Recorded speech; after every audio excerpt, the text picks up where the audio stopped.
Hondarribiko bikingoak.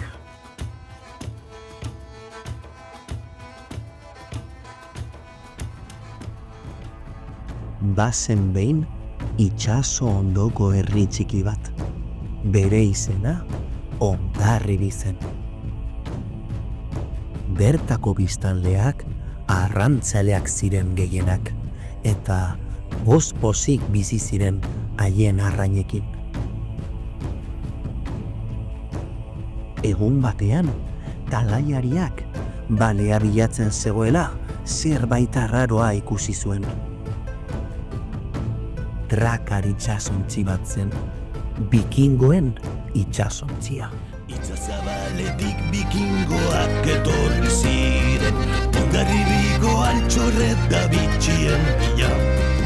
Itzazabaletik bikingoak etorri ziren, Hondarribiko altxorreta bitxien bila. Bikingo hile hori.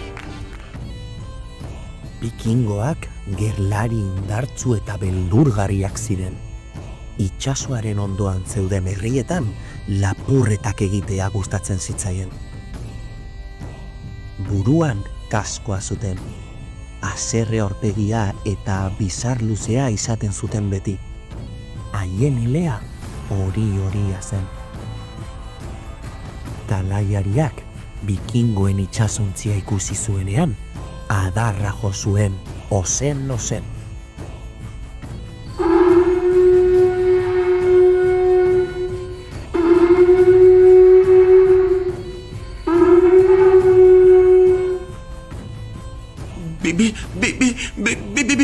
Bikingoak datoz! Korri, bikingoak datoz!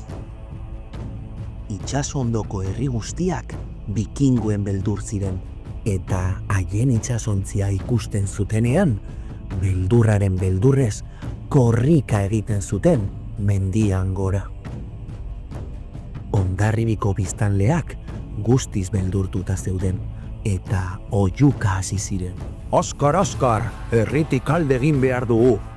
Ai, bikingoak datoz, goazen herritik korrika, esaten zuten guztiek. Baina, herriko plazan, neska gazte bat zegoen. Ez zara korrika joango, herrian geratuko gara. Esan zuen neska gazteak. Baina zer dinozu? Zu txoratuta zaude ala. Bikingoak datoz, alde egin behar dugu.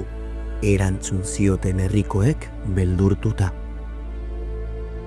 Ez dugu gure herria utziko, ideia bat dut. Erantzun zuen neska gazteak. Handik gutxira, bikingoak herrira heldu ziren. Itsasontzitik haserre aurpegiarekin jaitsi ziren.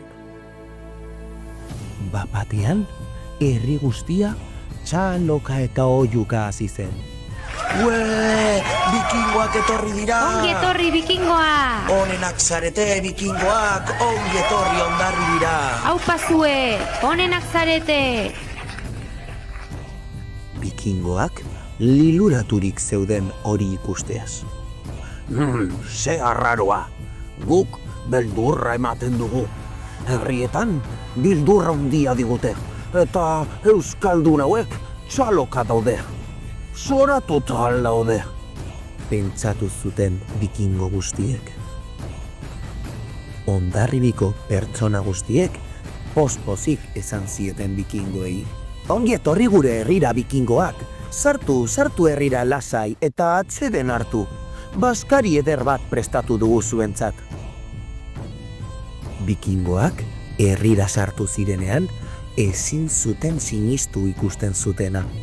Mahai erraldoi bat zegoen plaza erdian, janari eta edariz beteta.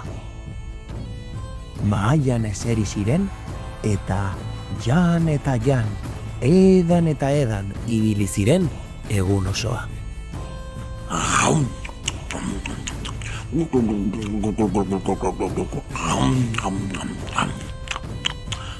Ze gozoa dagoen dena, pentsatzen zuten bikingoek. Gaua heldu zenean, hain pozik zeuden bikingoak lapurreta egitea ahaztu egin zutela, eta Hondarribiko biztanleak eta bikingoak lagunak egin ziren. Egunak pasatu ziren, eta azkenean bikingoak Hondarribin bizitzen geratu ziren betirako. Urteak pasatu zirenean, herriko jendearekin ezkontzen hasi ziren, eta seme-alaba berriak jaio ziren herrian. Gaur egun, ile hori asko daude Hondarribin, eta bertan bizi diren pertsonei bikingoak deitzen diegu.